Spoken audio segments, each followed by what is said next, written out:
Welcome to CNN Presents. I'm Aaron Brown.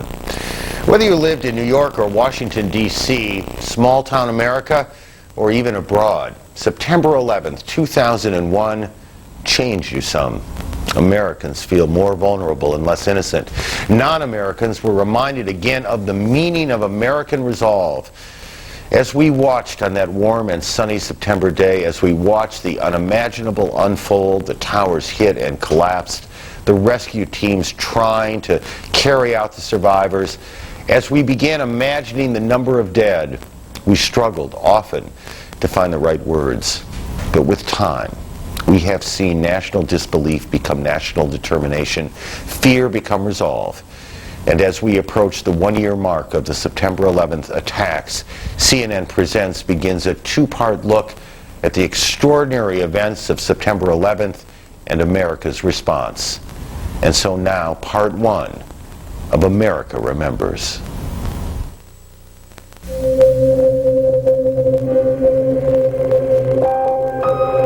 know, there are certain days that will always etch in your memory. The day Kennedy was shot, I remember exactly where I was and what happened, and that was certainly the most momentous day until 9/11.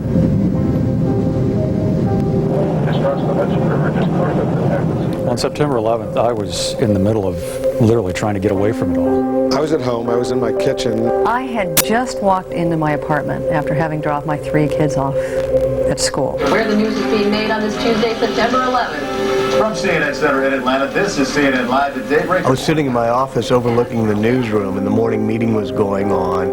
It was the most routine day. There was virtually no news that day. Well, it's primary election day in some cities and states. In New York City, it's going to be a great day. We were out covering the New York election. I was driving down the West Side Highway. Elsewhere, pretty quiet today. Beautiful weather, Midwest, Northeast. I was on my way to the Pentagon. I was just pulling into the Pentagon parking lot. September 11th is my birthday. I turn on the television. Everybody else is asleep. I see the building. It'll be etched forever. This day changed all of us. It's on AP. It's Bulletin Crash.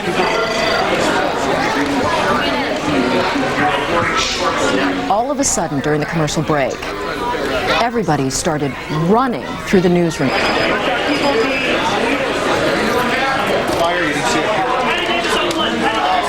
And I turned around and I said, wait a minute, what's going on? And one of the vice presidents said, unconfirmed reports of a plane into the World Trade Center. Okay, full-fledged hard. 30 seconds later, I hear in my earpiece from the control room, get to the set, we're going into breaking news.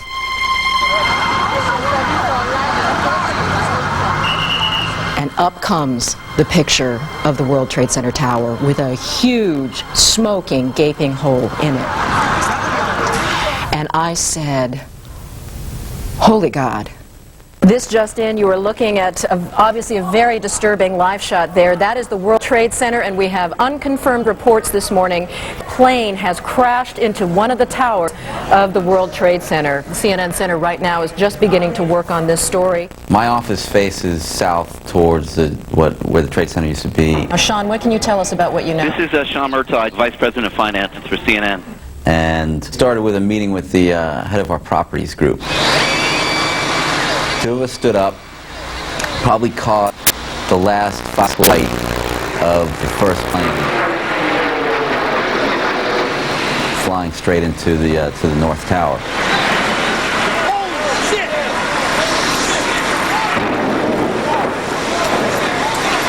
Impact, fireball, and when it hit, it was like you got like a, like a thud in your stomach of, did I just see what I just saw? Sean, what kind of plane? Was it a small plane, a jet? It was a jet. You're talking about a large passenger commercial Large jet. passenger commercial jet.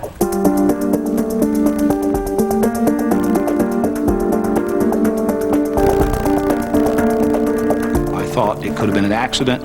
I thought the plane was much smaller. Our shot was from a good distance off. It was when we confirmed that it was in fact a 767 that I realized what we were in for. We are only now beginning to put together the pieces. There's a ton of smoke coming out right now. It is a remarkable scene. Looks like 6 several floors were taken out. I remember that moment in the newsroom when we were looking at the hole caused by the first plane, and people were saying, wow, that's weird. What was that, an accident, a small plane? And somebody said, no, no, no, that's no accident. The fire keeps growing, the smoke keeps growing. As we were driving downtown, the first jaw-dropping moment for us was at least a mile or two from the site, because the hole in the north face of the North Tower was many floors wide and many floors high. And you knew if it were a plane, it probably wasn't a Cessna or a stunt plane at that point in time.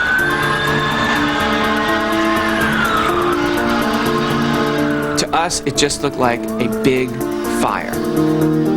You never thought the buildings were going to collapse. You thought the fire was going to be put out. The other thing that happened was people started coming up to us who were eyewitnesses to the incident. So the plane was slightly on its side, and that's why it made me think maybe it was in distress. It came in like a spear. It just speared through the building. Looked at my watch. I'm a little bit late. Holy smoke! The building I'm supposed to be in is on fire. One thing you saw on the street were rows and rows of people. People just standing, sort of hypnotized by the flames, in disbelief. Just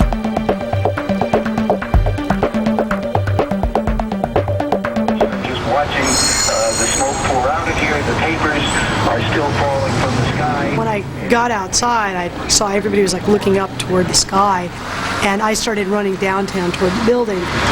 And I got maybe a block or two before I saw there was a motorist stopped on the corner, so I jumped up to her window and just waved my CNN ID in her face and said, give me a ride, and she let me in the car. I got within a few blocks of the World Trade Center when suddenly there was this second sort of roar that came out of the sky, and everyone just looked right up, and another plane came and just barreled into the other tower.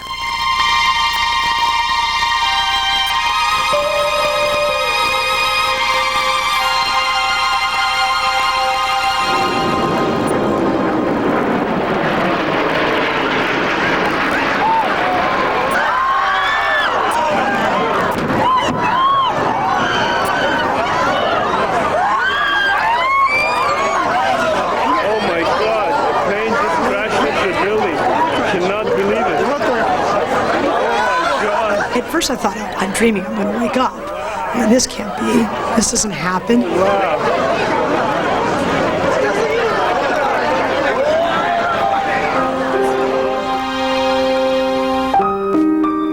I looked up and the first thing I thought was, my God, that plane is flying so low. In a big city with these tall buildings, what's it doing so low? There was a schoolyard across the street, and I remember there were kids that were being evacuated from the schoolyard. And one of the girls looked up into the sky and she said to her father, Daddy, look, they're doing it on purpose.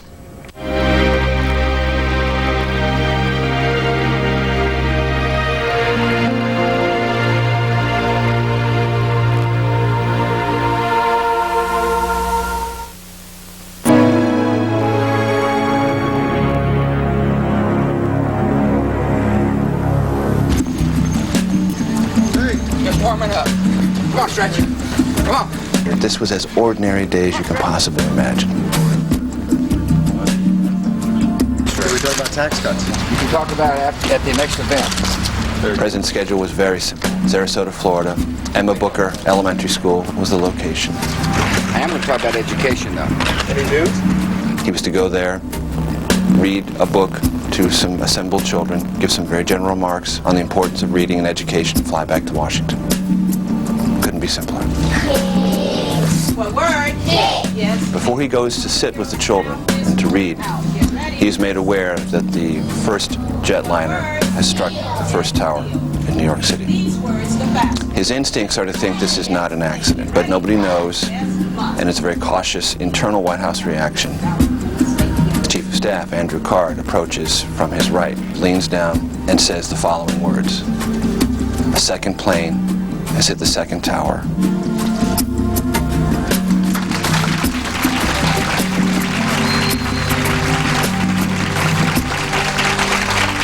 Today we've had a national tragedy. 2 airplanes have crashed into the World Trade Center in an apparent terrorist attack on our country. Terrorism against our nation will not stand. And now, if you join me in a moment of silence.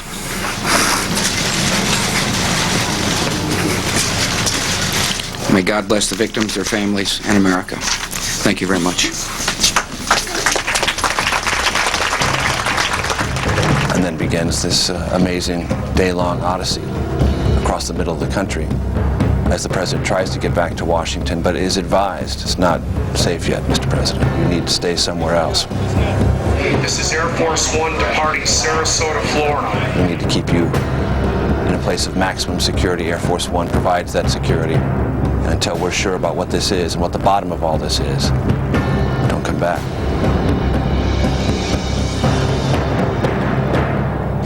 I need someone to confirm that the FAA has grounded all planes across the nation.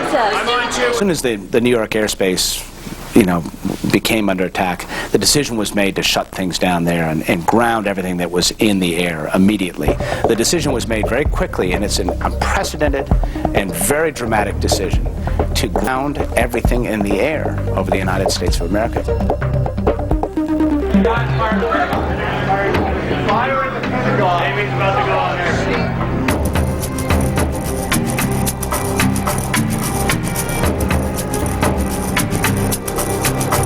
I mean, it was like a cruise missile with wings. Went right there and slammed right into the Pentagon. Huge explosion, great ball of fire, and smoke started billowing out.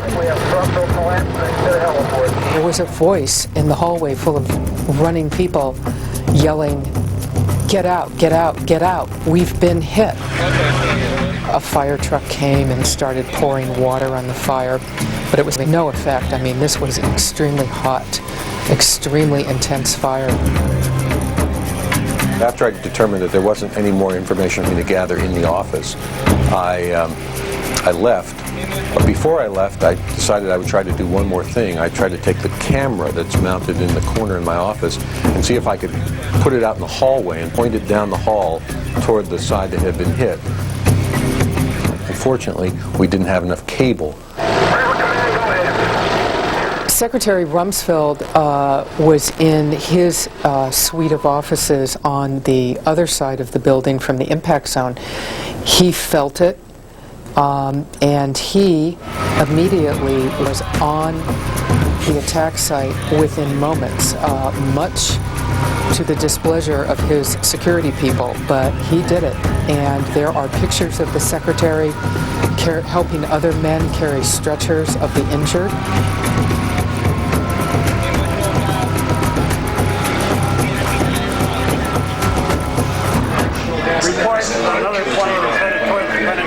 We're seeing members of Congress are walking by us here on the sidewalk. The Senate and the House were both in session that morning, and people started pouring out. And I turned to a guard, and I said, "What's going on?" And he said, "There's a plane, and it's headed this way." And at that point, we started running. Stay away from the Capitol, Janet! And I remember thinking to myself, how far away do I have to be from the Capitol to not die? Just go out of the immediate area of the Capitol, down Pennsylvania Avenue. I was standing on the sidewalk about 3 blocks away from the Capitol, and all these members of Congress were walking by me. One person I talked to a lot is the spokesman for the Speaker of the House. And I said, "Where's the Speaker?" And he said, "He's not here." And I said, "Well, where is he?" And he said, "He's gone. He's somewhere safe."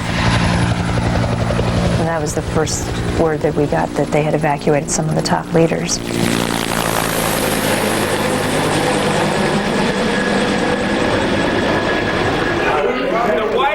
Being evacuated. It was very clear. All of a sudden, there were Secret Service guys uniformed ringing the building. No choice. No choice. Right now. Cameras up. Women stays. It isn't worth your life. Go. They evacuated us across the street. There's been an explosion at the Pentagon.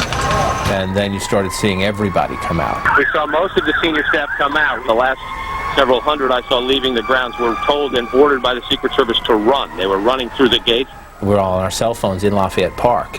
And I can just remember saying I need to keep the building in sight. Walk away from the White House.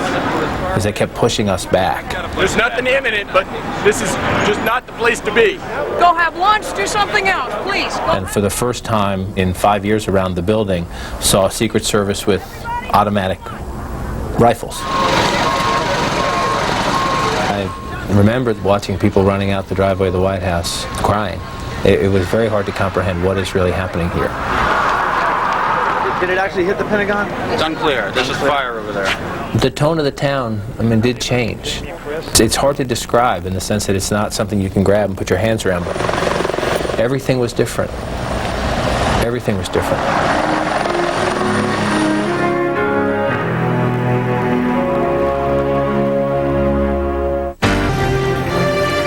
This is CNN.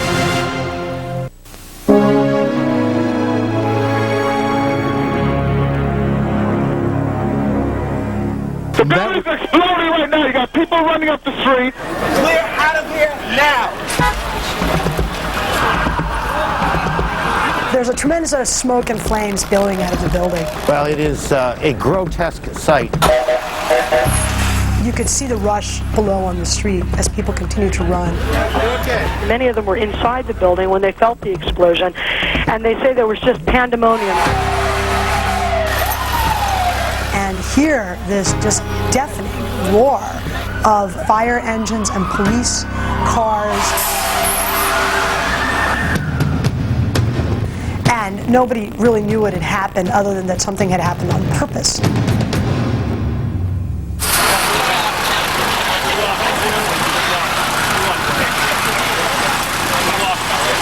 We just started wandering around the city streets till we wound up behind 7 World Trade Center, getting some shots. It's not safe here. You want to head uptown, you get a shot uptown, but it's not safe here. Panning the building, showing the smoke, showing the people leaving. Sorry, I mean that shot. At this point, we're still shooting flames. I could see above where the plane had gone in. It was really bright red, like coals on a campfire. We would later learn that with the jet fuel, it was about 2,000 degrees Fahrenheit.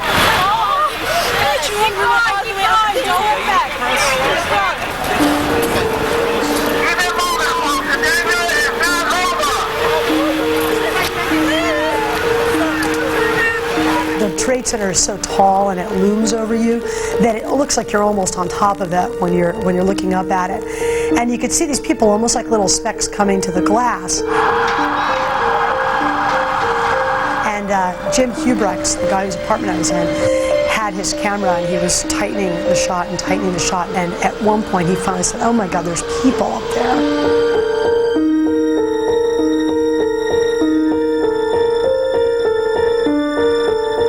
And some of them were waving what looked to be maybe shirts or jackets out the window, trying to get somebody's attention.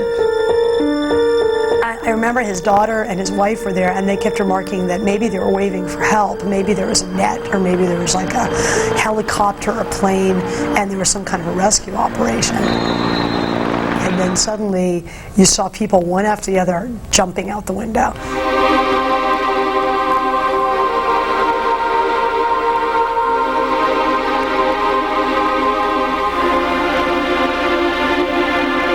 People were flailing against the wind as they fell, almost as if they'd had second thoughts. It was absolutely horrifying.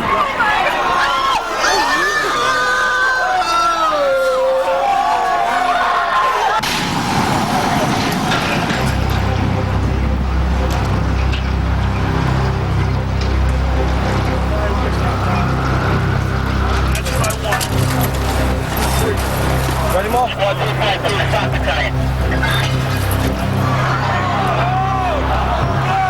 There has just been a huge explosion, we can see a cascade of sparks and fire, and now it looks almost like a mushroom cloud explosion. And I'll tell you that I can't see that second tower. Tower just came down.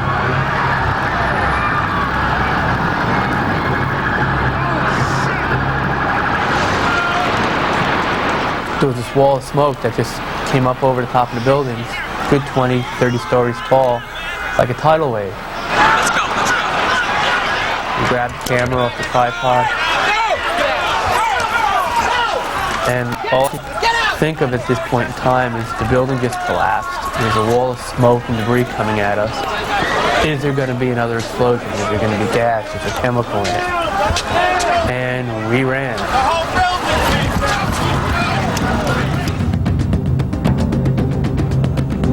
I was over the edge at that point in time. And I'm saying to myself, there's so many things in my life that aren't completed, so many open ends. I'm not ready to, sacrifice my life or have my life sacrificed because someone wants to make a statement. We're okay. The car's stopping. We're okay. We're okay.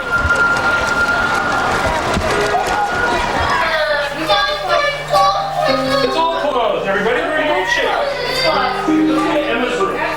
There was this tumbleweed of debris that came at the building. And the building had all glass windows. So as the debris was coming toward me over the tops of everything, the brightness of the sun was just completely blacked out. And it became almost like nighttime. And then there was just silence. And there weren't any more ambulances. You couldn't hear the police cars. You couldn't hear the people on the street anymore.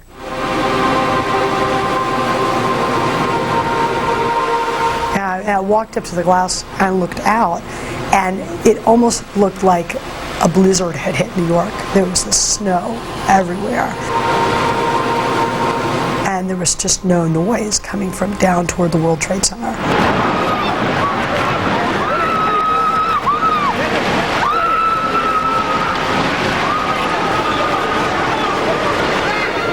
Which way to go? Stay put. Stay put.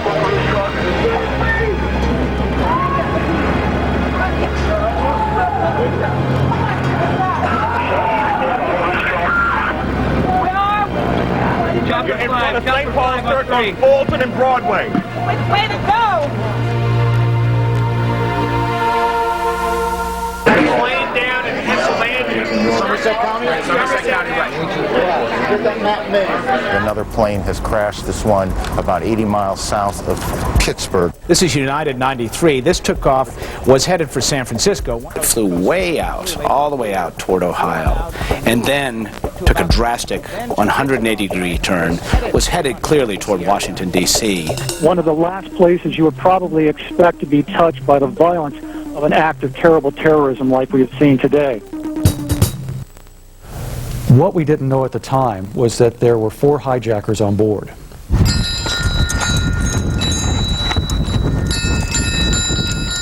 Well, what they hadn't counted on was people on board making phone calls to their loved ones and to others.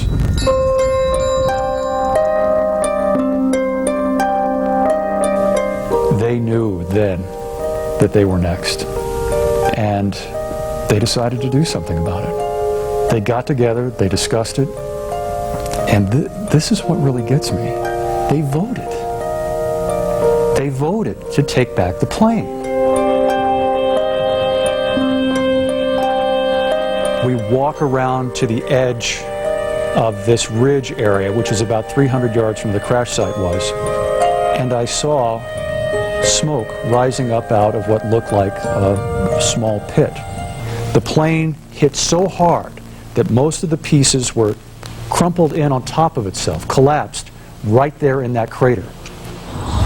They found the flight data recorder about 15 feet down. I've heard this a number of times, that Shanksville, Pennsylvania is the site of the first victory in the war on terrorism.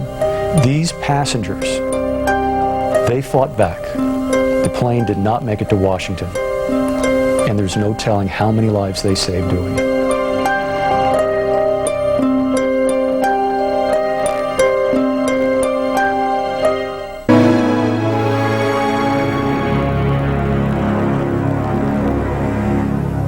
was a big impact with some noise. The floor shook, and we all evacuated.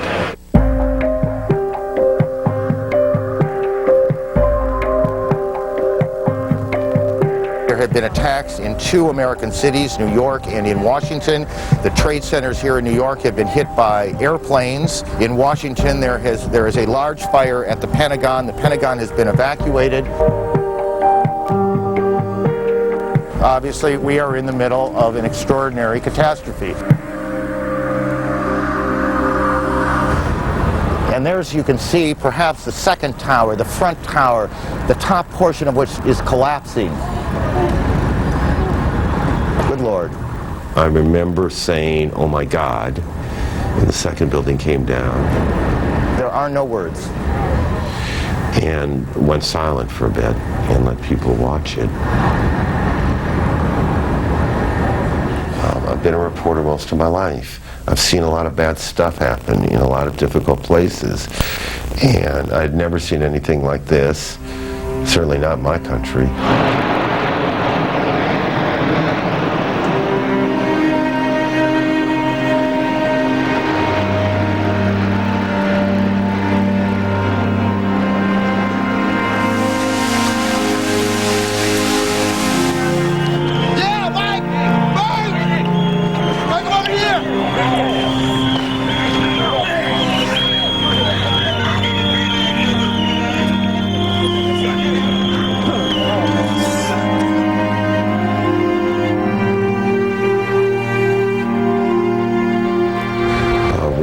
About buildings falling, planes hitting, but this isn't about buildings falling and planes hitting.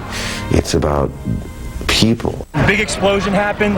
Some guy came out, his skin was all off. There was smoke everywhere and people are jumping out the windows.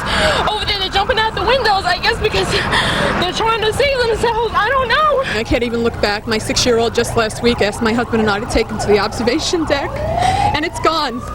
And you know what? Americans will persevere, and I don't think that we'll stoop to the level of these zealot terrorist pigs.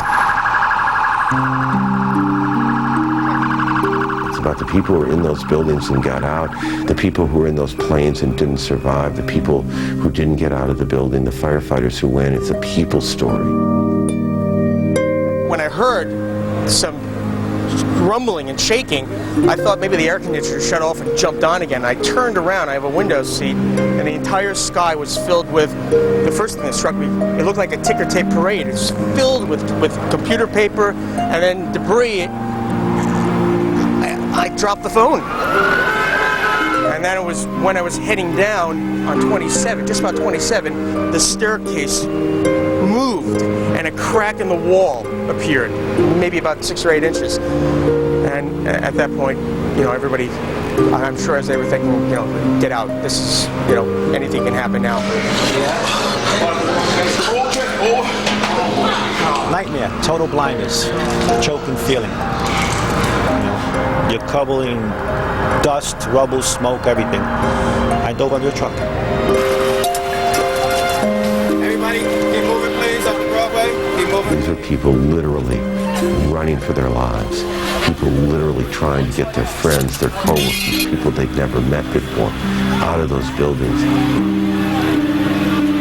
Matt Cornelius, you were on the 64th floor, 65th floor? 65th floor. Tell me what happened. I was just putting my stuff away, and all of a sudden we heard a loud crash, and the building started shaking, kind of moving like a wave. I remember talking to a guy who had gotten out, and he talked about coming down and the darkness and the smoke and the screaming and the fear. We made it pretty fast down to 40th floor, and then from there the smoke got a little bit thick, and it was a lot slower. We maybe made a floor about every 2 minutes.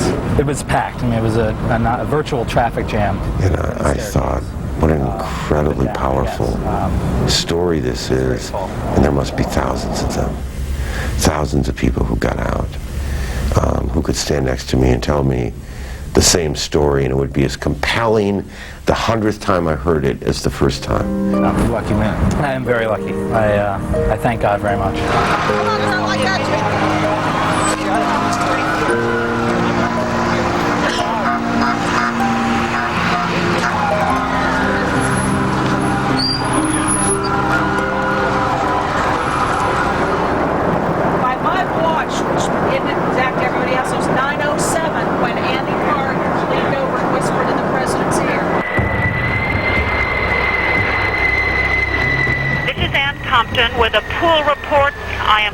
president in Louisiana. He took the press pool that day, a very small traveling set of reporters who were always with the president. Touchdown. We were not told where we would land until the time came. We do not know when, where, or how he is going to leave. That pool went with the president on Air Force One. He flew to Barksdale Air Force Base in Louisiana. The president has delivered to camera a statement that says that freedom has been attacked, but freedom will be defended. Make no mistake,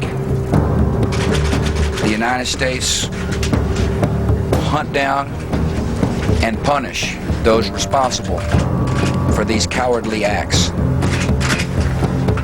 I've been in regular contact with the Vice President, Secretary of Defense, the National Security Team, and my cabinet.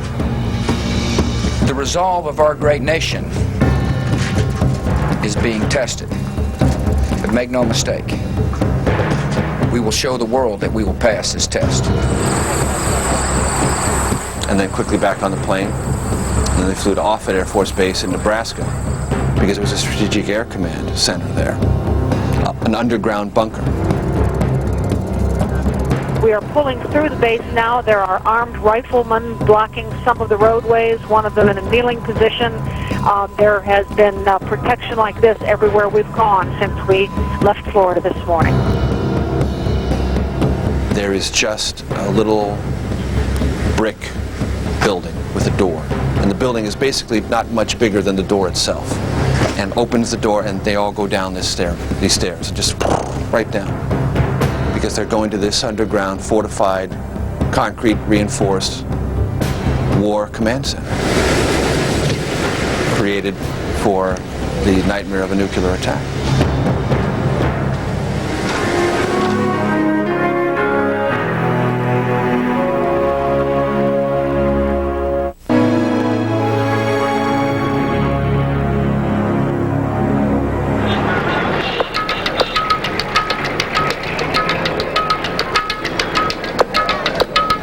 There were only a handful of journalists inside Kabul at that time, and the Taliban had forced us all to live in the Intercontinental Hotel. So we were all sort of gathered on one floor, and people seemed to instinctively come to CNN's office to find out what was happening when this news began to filter out. We were told that the Taliban foreign minister was going to make a press statement, and we said that could he make it in the hotel, because that's something that we wanted to cover live. Does the Taliban categorically condemn these attacks on the United States? And first of all, he started to say that this was something that the Afghans at the Taliban had tremendous sympathy for. We criticize terrorism in all its forms. He said that he didn't believe that Osama bin Laden could be involved because he said this was far too complex an attack for him, and that this was, you know, he was just a simple man living in Afghanistan at that time. Can you rule out any involvement by Osama bin Laden? No one has blamed or accused him formally.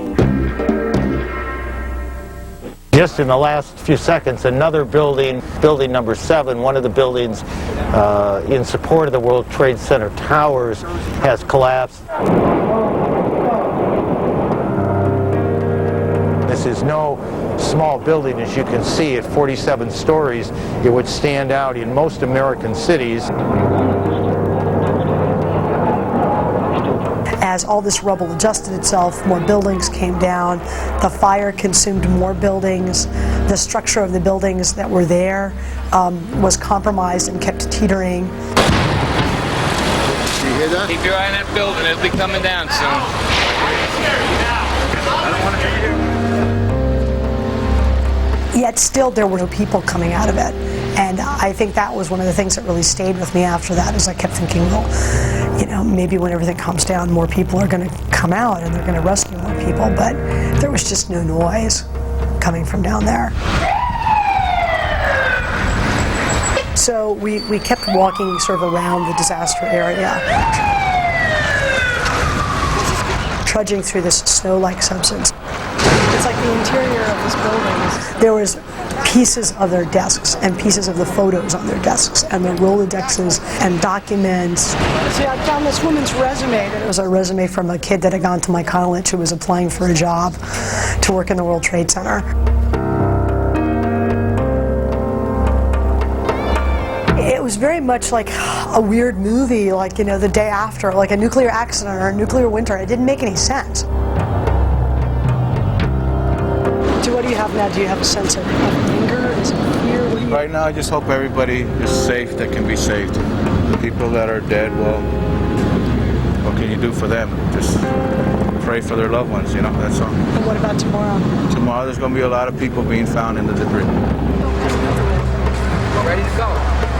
There was a huge part of that day where I became a little bit obsessed with how many people, because we knew that how many people worked in the buildings. We knew that there were thousands, and we knew that there were hundreds, if not thousands, of people that were rescuing them. And there was some point in the day where I stopped doing that, because it just suddenly occurred to me that, God, it didn't really make any difference how many people had died, because every single loss of life was going to be so painful.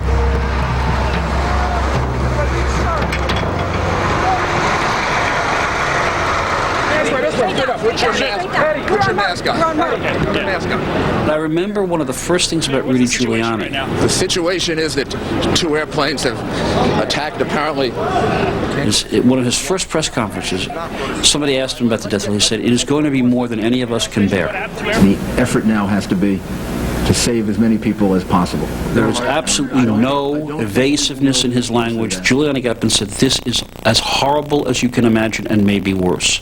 We lost the deputy chief of the fire department and the chief of the department.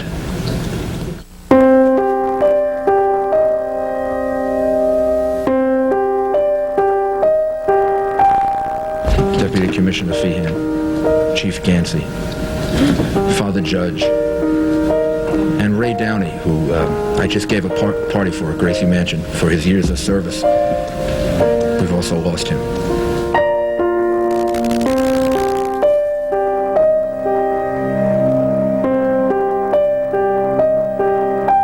What we can tell you tonight is the city is confirming that some 265 firefighters are believed to be dead, some 85 police officers missing tonight. It was very difficult for anyone to get this information because of the horror everybody was dealing with downtown.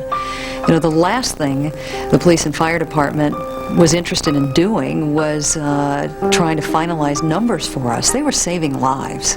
We can only surmise that we are talking in the hundreds to thousands of people. I think even those out there who may not believe that there is a God, at a time like this, we all reach out for a higher being. I remember saying on the air, God rest their souls, because you could only imagine how many people were in there. Of course, we had no way of knowing. I mean, at one point they said something like 10,000 people could be in there.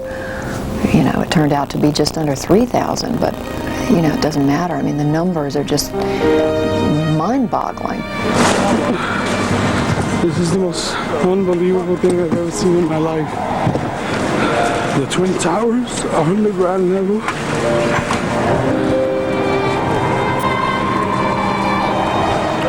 The destruction is enormous. Enormous. God save our country and what was done to it today.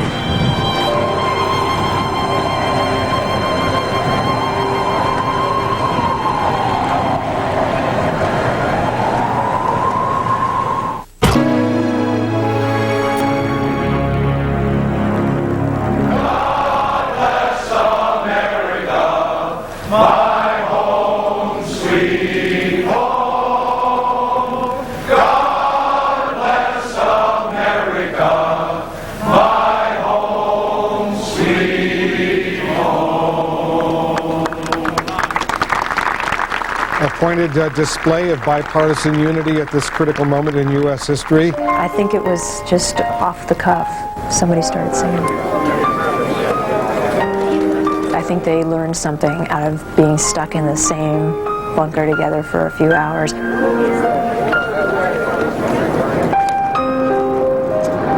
We're told that Air Force One is expected to land in about 15 minutes. We're also told it's being flanked by 3 U.S. Air Force fighter jets. Occasionally on an international trip or because of weather, you'll look out the window and you'll see a fighter jet go by.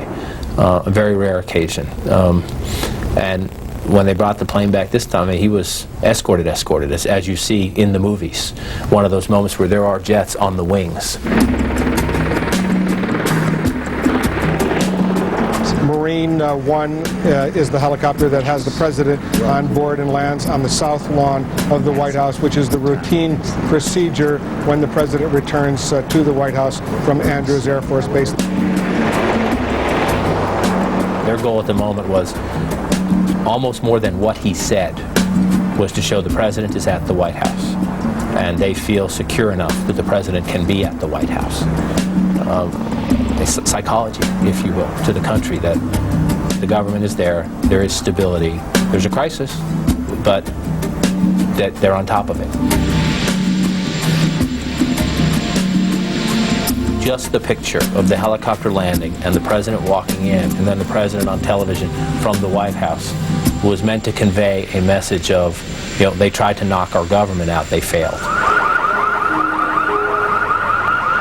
Do you want to be angry? Do you want to sort of tap into the country's sense of fury about this and the loss of life? Do you want to try to be reassuring? Do you want to be more calming? And what do you possibly tell the country at the end about what you're going to do and how this is all going to work? These are enormous challenges. This speech has got to be less about fury, less about anger, less about vengeance, less about righteous rage. That was the president's instinct. And the speech basically followed that general format. Even though I walk through the valley of the shadow of death, I fear no evil, for you are with me. America has stood down enemies before, and we will do so this time. None of us will ever forget this day, yet we go forward to defend freedom and all that is good and just in our world. Thank you, good night, and God bless America.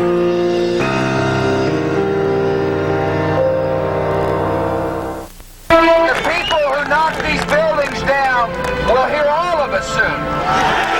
As the United States struggled to heal from the attacks of September 11th. Wanted, dead or alive.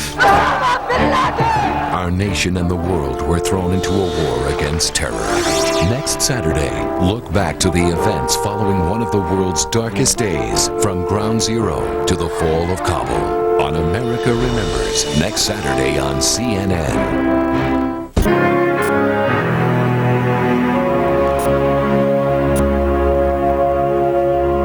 Welcome to CNN Presents. I'm Aaron Brown.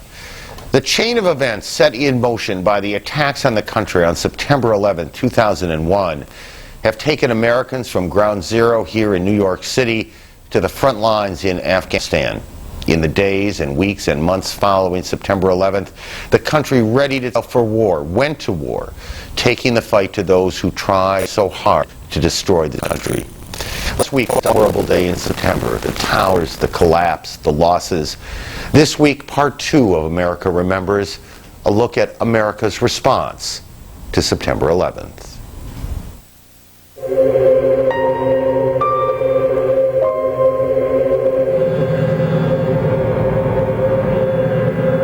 It is almost 22 hours after the unspeakable terrorist incident that has forever changed New York City.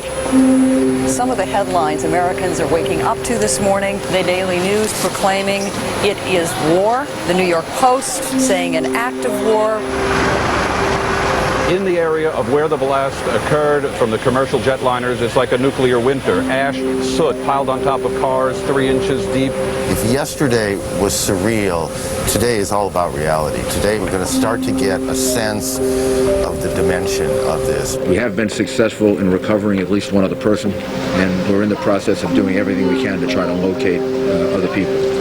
Across America, the hope still goes on that many more people will be rescued from that rubble in New York City and perhaps even at the Pentagon. It is shortly after 8 o'clock in the morning in Washington, and at 8 o'clock, part of the Pentagon opened up for work. Pentagon was insistent that it wanted to show that it was still in operation.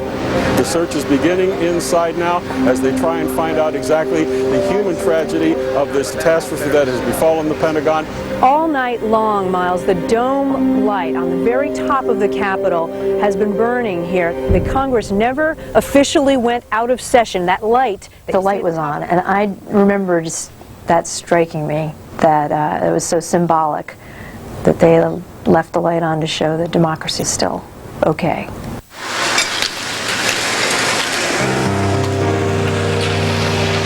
City officials have no idea what kind of reality they confront in the rubble of the World Trade Center. It was hell down there. It made me sick. It made me sick to my stomach to see it. Then you would turn a corner and you would see these heroic rescue workers. And these people worked 24 hours on, 24 hours off, and they were not going to give up until they were 100% sure that one of their own wasn't left behind. There were trucks and police cars everywhere you looked. You couldn't move. Streets were closed. There was no place to get food. Nobody was going to work. The NASDAQ, the Dow Jones closed, all public schools are closed. I mean, there was no business for anyone to do. And the city was weeping. The mayor expects the fatality numbers to be horrendous. He calls them, quote, very, very high. The numbers that we're working on are in the thousands. We thought this would be like Oklahoma City, where you'd have injuries and amputations to get people out of heaps of debris, but there weren't any. Either you were okay or you were dead, basically. September 11th certainly opened the eyes of an entire nation. All I remember hearing, apart from the grief, obviously, and the shock, was questions such as, why? Who are these people? Why do they hate us? We want answers. We want to know. U.S. officials confident that the evidence right now pointing to affiliates or associates of Osama bin Laden. When it became clear that bin Laden was probably involved and that Afghanistan was at the core of this, we knew Nick Robertson was there. You can hear me. And started making plans to go to him. Certainly, Osama bin Laden is a figurehead, not only in Afghanistan, but in this part of the world. He is somebody that some young followers of Islam might look towards as a particular type of leader that they behold. The deliberate and deadly attacks which were carried out yesterday against our country were more than acts of terror. They were acts of war. I think he was very forceful. Thank you all. He was clearly in charge. He was shocked, like all of us, and he was angry. I've just been told that the United States Senate is being evacuated out of What I tell you is that people are very much on edge here, as they are. There was a suspicious package, and that's why they're evacuating the members of the House. Come on, come on. Back, please, back. The building here in Midtown Manhattan has been evacuated because of what's being described as an unspecified bomb threat.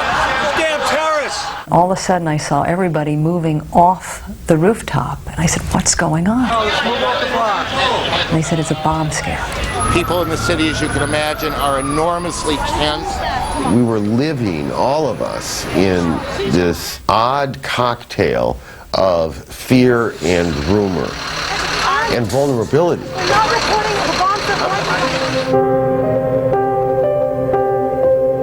He called me at 10 to 9 and said, our building has just been hit by a plane.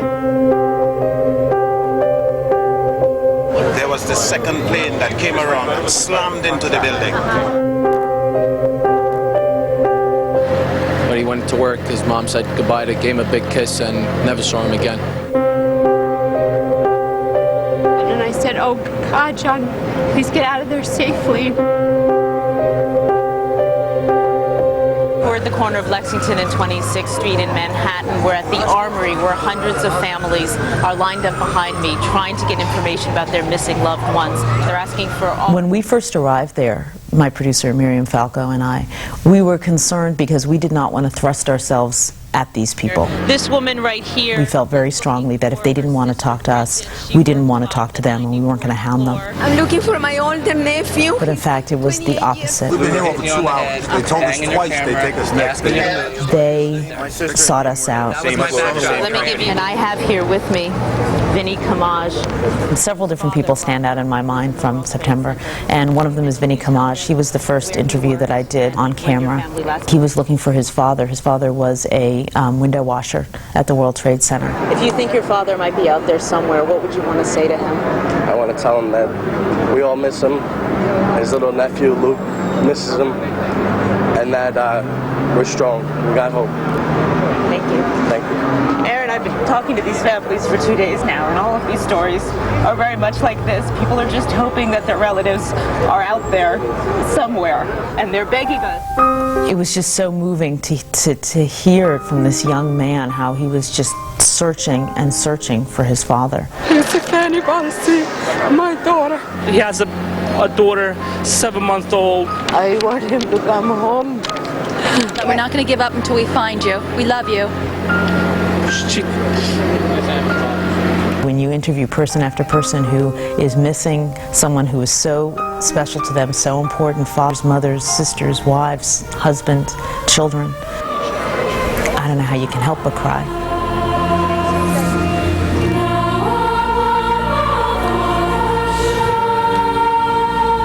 This is part of the prelude to this prayer service that was called yesterday by President Bush when he said today would be a day of national prayer and remembrance. A striking picture if you just look at the pews. You see the former presidents, you see Al Gore there. So many have suffered so great a loss, and today we express our nation's sorrow. The most interesting moment of the day was after the president spoke and he came back and sat down in the pew, and his father reached across and just grabbed his hand, and it was sort of an attaboy, or good for you. I can hear you, the rest of the world hears you, and the people who knock these buildings down will hear all of us soon. I think people understood what he was saying, and you could see it in the reaction. Do you want bin Laden dead? I want him held. I want justice. And there's an old poster out west, as I recall, that said "Wanted, dead or alive." We are one country today, committed, unified in the pursuit to find and punish and obliterate those who committed that horrible act against this great nation. The emotion here is rising dramatically. Everybody is moving into position. Our heroes will now open the marketplace. The determination not to allow terrorists to shut down our financial system was absolute. The markets today tumbling right from the opening bell. The Dow Jones Industrials plunging more than 650 points. Over the course of the next 5 days, $1 trillion in market capitalization was ripped out of our financial markets. $1 trillion.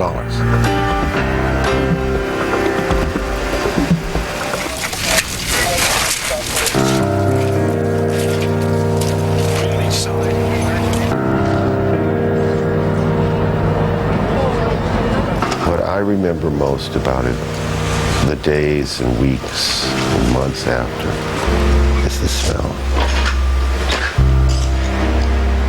I don't know what that smell is. Jet fuel mixed with burning steel, mixed with human tragedy.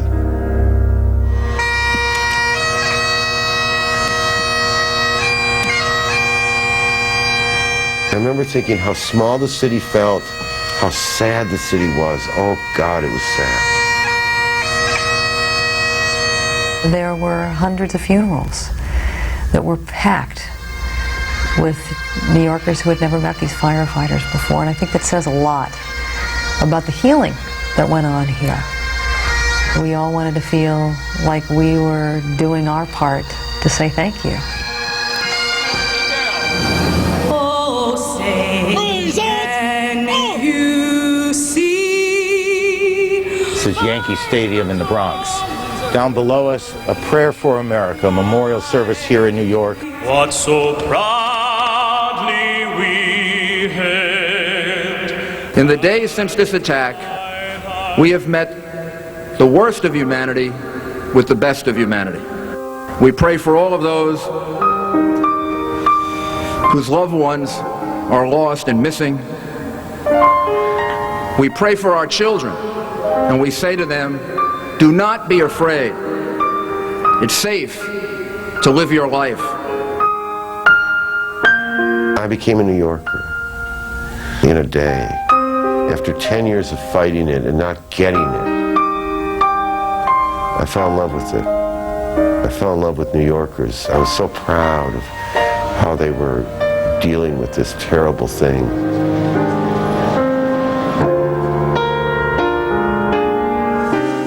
They were committed from the very beginning to deliver their city from the ashes and build it back up again, come hell or high water.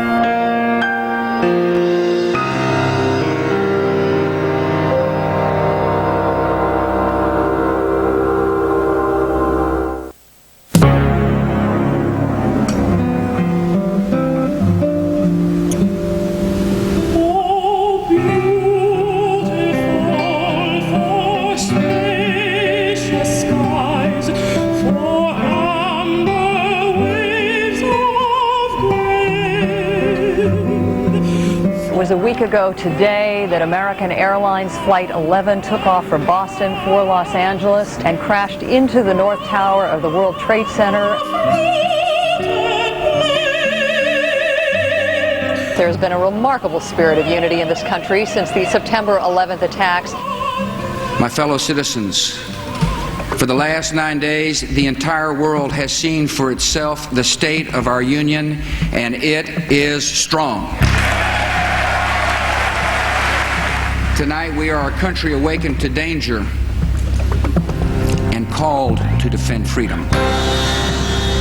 We have now learned that the U.S. Army is sending out deployment orders to units. It will involve various commando units, including the Rangers, the Special Forces, units that they call Special Ops. It was another painstaking day for recovery workers at the World Trade Center disaster site as more victims are confirmed dead. Our grief has turned to anger, and anger to resolution. These terrorist cowards are not going to be allowed to break our spirit. In fact, they made a very big mistake. Whether we bring our enemies to justice or bring justice to our enemies, justice will be done.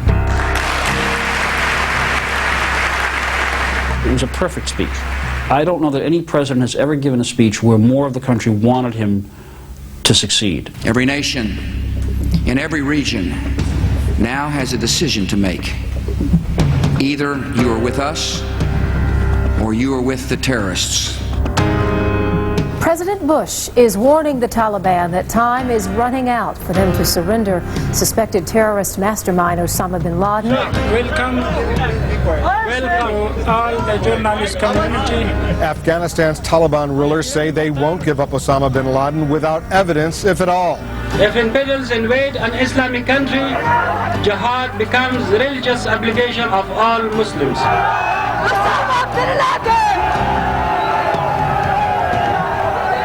We strongly condemn this most brutal and horrible act of terror and violence. Much unrest now in Pakistan over the government's alliance that it has formed with the Bush administration. The hard work of building this international coalition continues today. The State Department We've also had conversations with Portuguese Foreign Minister, the Saudi Foreign Minister, Moroccan, Tunisian. Secretary Powell, more than 80 telephone calls, we are told, in the past 10 days to world leaders, his counterparts, other heads of states. The Bush administration realized very quickly that they could not conduct a global war on terror or even a war in Afghanistan without building up a coalition. I want to thank the Chancellor for his solidarity with the American people. A coalition of sympathy and support that was a broad coalition that encompassed not just Western democracies, but also Muslim states. What I am told by senior administration officials is the Pakistani government has promised to, quote, fully cooperate. The Bush administration needed these countries, and it was remarkable how almost seamlessly and smoothly this incredible coalition was built up. Our war is against evil, not against Islam. We don't hold any religion accountable. We're fighting evil. There's an old rule in politics, whether you're trying to sell a tax plan or whatever message you're trying to sell, it's repetition, repetition, repetition, repetition. We do not fight against Islam. We fight against evil. Today we are releasing the photographs of 19 hijackers of the planes that crashed into the World Trade Center towers, into the Pentagon, and into the rural area in Pennsylvania. You finally saw the faces of evil, people who carried out the most mind-boggling attack and assault on America, who had claimed so many innocent lives, looking into the eyes of these hijackers. According to experts who've studied suicide bombing for a long time, these people aren't crazy. They're very rational. They've thought this out. And that's the scary thing, because it's very difficult to spot a rational actor out there who's willing to take his life to take out thousands of people. The spirit of America is incredibly strong. The administration, both from a psychological standpoint and from an economic standpoint, thought that it was imperative to try to make the case that it was safe to fly again. We are serious about airline safety in America. You had Bush himself go out to Chicago and do the rally at the airport. Get on the airlines. Get about the business of America. We got the impression from listening to him that it was our patriotic duty to get back to work, to get in the air, to take that business trip, even though you really don't want to.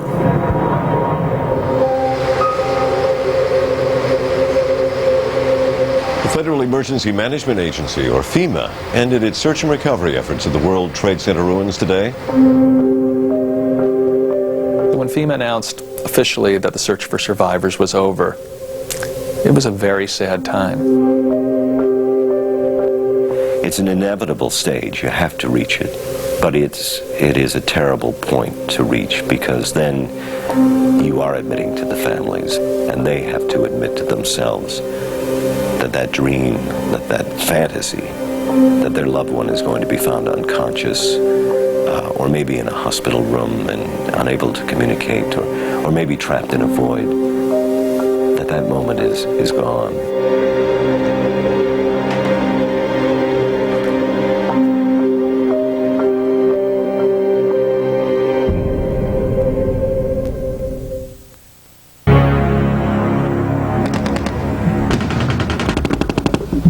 Our troops maintain a level of readiness. We're in a prepare mode. We train every day for war and pray for peace. We're at a heightened state of security.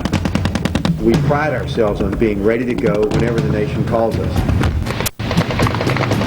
We had a pretty good idea that the war was going to start probably on Sunday. Senator Edwards, thanks for joining us. Welcome back. I was anchoring our Sunday program, Late Edition, and I was sitting there when they told me in my ear, get ready, this war has begun. We have a live picture that we're showing from Kabul. We're seeing some flashes over there. There was a big flash, and then there is firing into the air. On my orders, the United States military has begun strikes against Al-Qaeda terrorist training camps and military installations of the Taliban regime in Afghanistan. Operation Enduring Freedom opened up on October 7th, like many other military campaigns. U.S. fighters and bombers taking out key Taliban targets.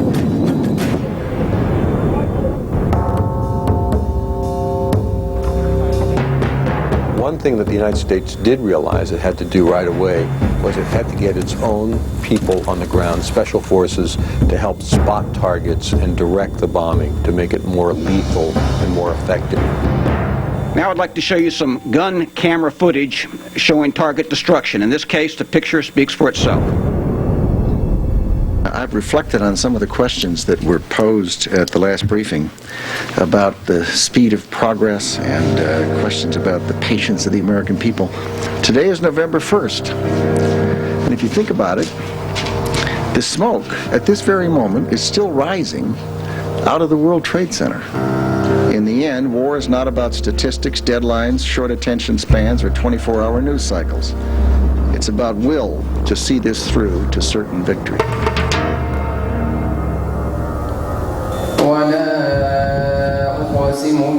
Officials with CNN now confirming through officials with the Northern Alliance that the town of Mazar-e-Sharif apparently has been taken. The Northern Alliance claims to have retaken the strategic city in a surprise move, which, if true, represents a dramatic setback for the Taliban. I think people who really knew the Taliban, who really had experience in Afghanistan, were not surprised that the Taliban essentially turned tail and ran. They did not put up a fight. This was our plan, not to enter the city, and we had reached to the outskirts of Kabul, as far as 6 kilometers north of Kabul last night. But then Taliban withdrew. I arrived in Kabul the day after it had fallen. People who've been here during the day have seen all the people of Kabul out on the streets. The markets were bustling, shops were open again, music was being played again. I can't emphasize how important that is, because music was one of those things that was banned by the Taliban. And people felt just relieved that the Taliban had gone. The scenes of people joyous, in the streets, women smiling, lifting their burqas shyly, children being able to be children again, men going to barbers and shaving off their beards that had been compulsory and regulation length under the Taliban. Of all the dramas in the Afghan war, the uprising at the prison, the fort at Mazar-e-Sharif, was perhaps the most dramatic. Here you had hundreds of Taliban and allegedly Al-Qaeda prisoners who'd been rounded up. The incident began as some Taliban prisoners blew themselves up with some hand grenades, creating a scene of panic and chaos. After that, some of the Taliban fighters managed to seize some weapons from other soldiers or from the dead soldiers and start shooting all around them. There's hundreds dead here, at least. I don't know how many Americans are. Mike Spann, seen here in a high school photo, was a CIA operations officer. He had been gathering intelligence from Taliban prisoners at a compound near Mazar-e-Sharif and was killed during their bloody uprising. And on that day in Mazar-e-Sharif, as we know, Mike Spann and his CIA colleague was questioning one of the recaptured prisoners, John Walker Lindh. In a CNN exclusive, a shocking discovery in Afghanistan, an American believed to be serving in the Taliban regime. I was a student in Pakistan studying Islam, and I came into contact with many people who were connected with Taliban. So I started to read some of the literature of the scholars and the history of the movement, and my heart became attached to them. And of course, as we've been saying, the focus is on finding Osama bin Laden. In terms of Mr. bin Laden himself, we'll get him running.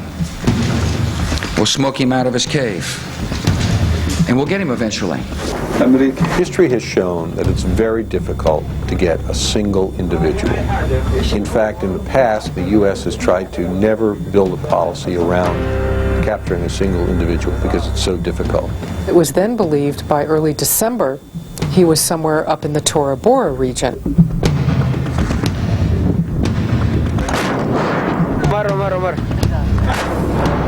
This has been a day of unbroken military activity by United States forces in the sky, air activity, B-52 bombers attacking the White Mountains, Tora Bora behind me. What is the latest thinking now about where bin Laden might be? Anybody's guess is the latest thinking. We do not know with precision where he is, and that's the same status, same answer you've heard for quite a period of time on that. By the end of 2001, all the major cities in Afghanistan had fallen, the Taliban had fled. But had they really? The Taliban are people who live in Afghanistan. They go back to their villages, they go back to their farms, to their families. The ideology is still there in many places in Afghanistan. There is no doubt that the United States military intervention in Afghanistan has had a net positive effect for the people of Afghanistan. Their situation has not become perfect since, but it is incredibly and immeasurably better.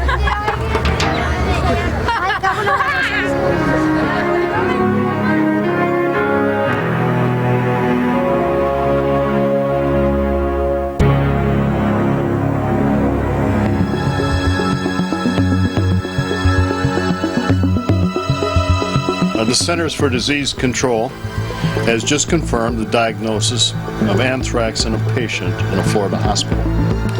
Based on what we know at this point, it appears that it's an isolated case. We first found out about anthrax when we found out about the case of photo editor Robert Stevens, who worked at American Media in Boca Raton, Florida. And here was a man who had contracted anthrax, and no one could figure out where. Some disease organisms are so tiny that a single drop of liquid culture may contain millions of them. We hadn't seen a case of inhaled anthrax for 25 years. Breathing in only a few could cause infection. Anthrax was certainly one of those things that we absolutely glossed over in medical school. Just one of those, here's what anthrax is, but you'll never really need to know about it. The news at this time apparently is not good for that man. Bob Stevens, 63 years old, passed away at 4 o'clock this afternoon. The big question for investigators, was it natural or was it bioengineered? I remember getting a phone call early one morning, an anonymous source who called and said, FBI is coming in with a full team to the area to try to track this down. This is serious. Everyone was asked to give blood, be tested for the presence of anthrax. Long lines of people outside those offices as they were trying to find out whether they too were infected. And so that's when things really started to grow. This is all new to everybody, and it's changing second by second.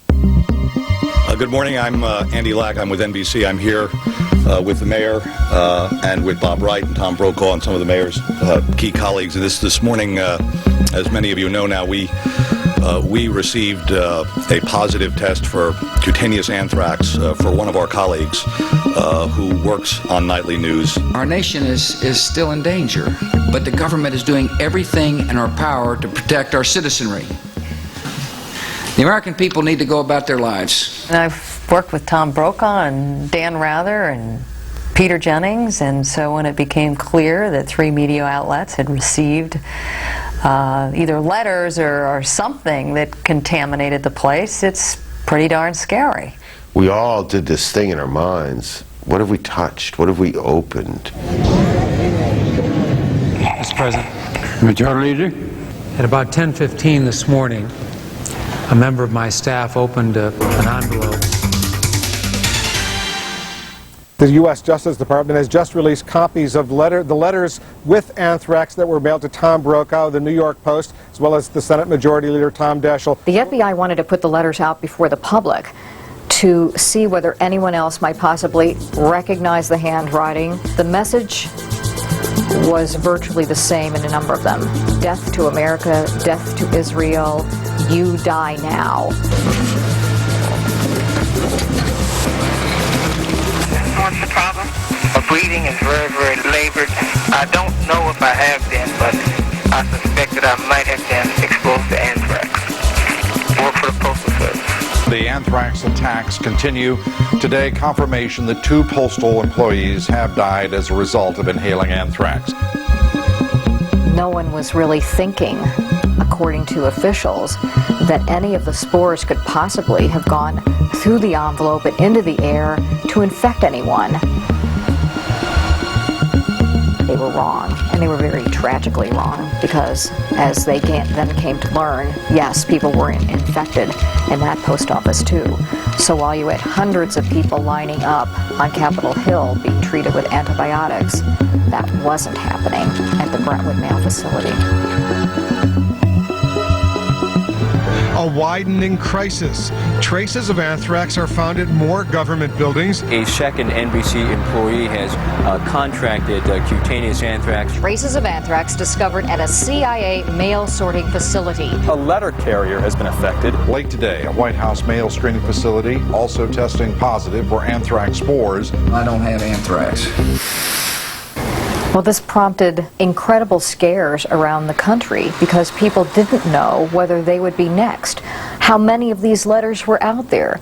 Would they get something in their mail that might be impacted with the anthrax too?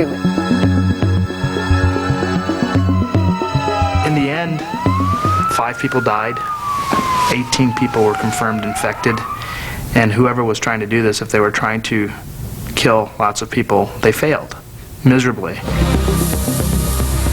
And we proved to ourselves that this infection was something that we could get a handle on. We could treat people.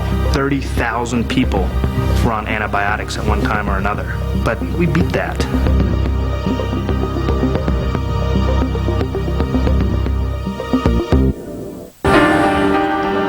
Breaking news this evening. The FBI is warning of more potential attacks against the United States. While not specific as to target, gives the government reason to believe that there may be additional terrorist attacks within the United States. Traces of anthrax have been found in at least 4 more post offices. A major scare at a Greyhound bus station in Philadelphia today. Federal officials at the nearby 3 Mile Island nuclear power plant received what is being called a threat yesterday. We're watching things at Hartsfield International Airport after a person apparently breached security. The airport's been basically shut down. There are thousands of people stranded there now. Told Vice President Dick Cheney being kept apart from the president again, just in case the White House is a target of a terrorist strike. The enemy is resourceful and ruthless. We have to assume there will be more attacks. Officials were very scared that there would be another attack. And there was a long laundry list of different sectors that they wanted to protect. Aviation, it goes without saying, a lot of attention paid there. But they were also concerned about nuclear plants, about chemical plants, about the ports, which are hugely vulnerable, about the borders, which are very porous. We urge Americans in the course of their normal activities to remain alert and to report unusual circumstances or inappropriate behavior.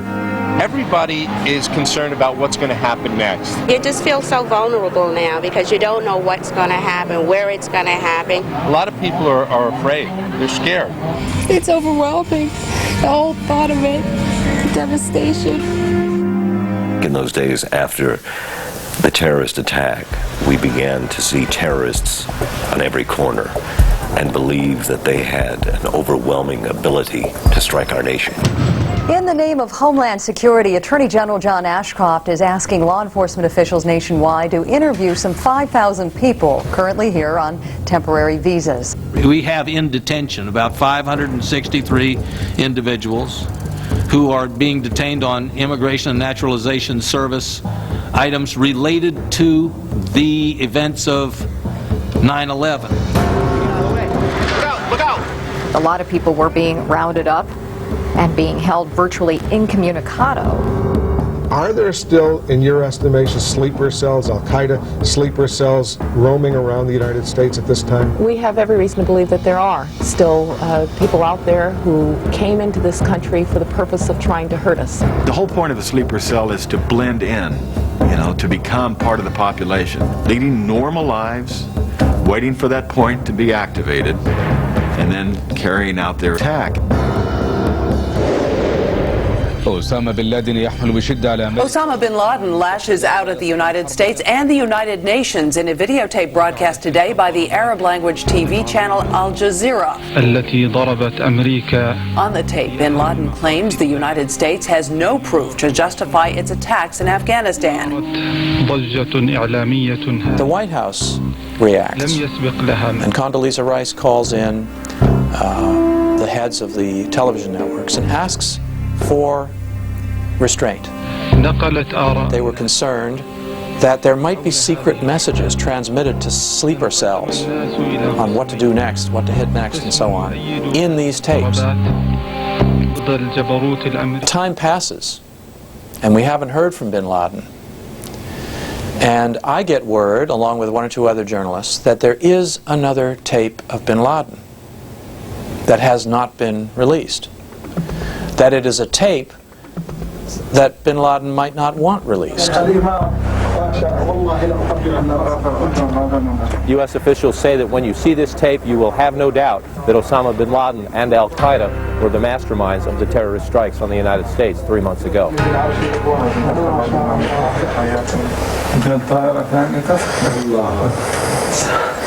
There's something about looking at him, laughing at him. There's something about that, the toadies who were in the room kind of egging him on, making him seem like such a hero because there were 3,000 dead Americans and that they didn't even think that building would collapse completely. It was beyond our expectations, he says. I did the calculations, he says. And you just, you want to retch.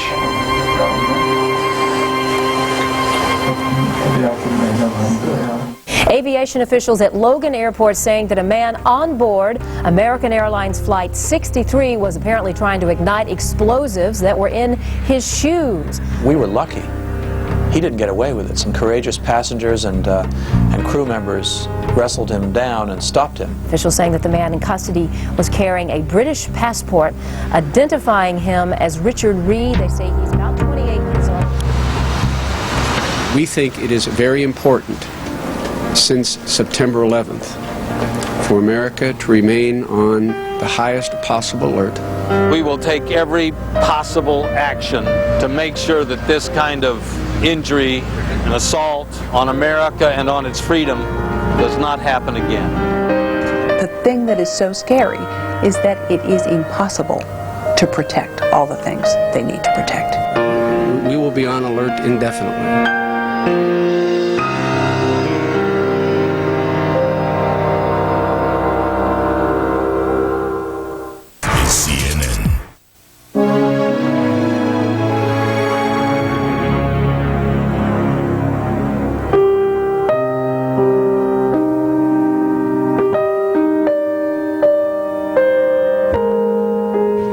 On September 11th, the Pentagon and the trade towers were burning.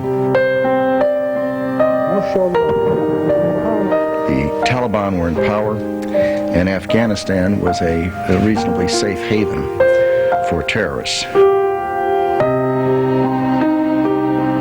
We celebrate Christmas in a time of testing with American troops far from home. Today, the fires are finally out. The Taliban have been driven from power. Their leaders are on the run. And this is a year we will not forget. Those who lost loved ones in the attacks on September the 11th and on the battlefield. They will remain in our prayers. I want to tell you that my husband is a hero. Not because of the way that he died, but rather because of the way that he lived. I found myself at a loss for words. I still do when I think about this. It was too enormous. The pictures didn't do it justice. It shakes your very foundation. It shakes the core of who we are as people. We will never live with the degree of innocence any of us ever had.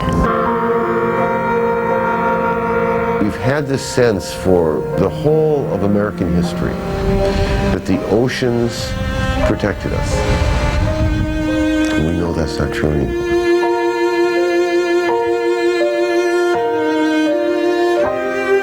The first morning in New York, I came across a poster on a lamppost describing a man with brown hair and brown eyes, 36 years old, 5'11", 175 pounds, missing. And it was the exact description of me. The people in the towers could have been any one of us. What I take away from this is that even in the most difficult, even in the most sorrowful of times, that the human spirit emerges and can truly make a difference. This wasn't a scene where there was no hope or no love. There was a lot of love. Nobody's going to forget the 11th. I don't care who you are. I don't care where you live. You'll know where you were, and you'll know how you thought and what you thought.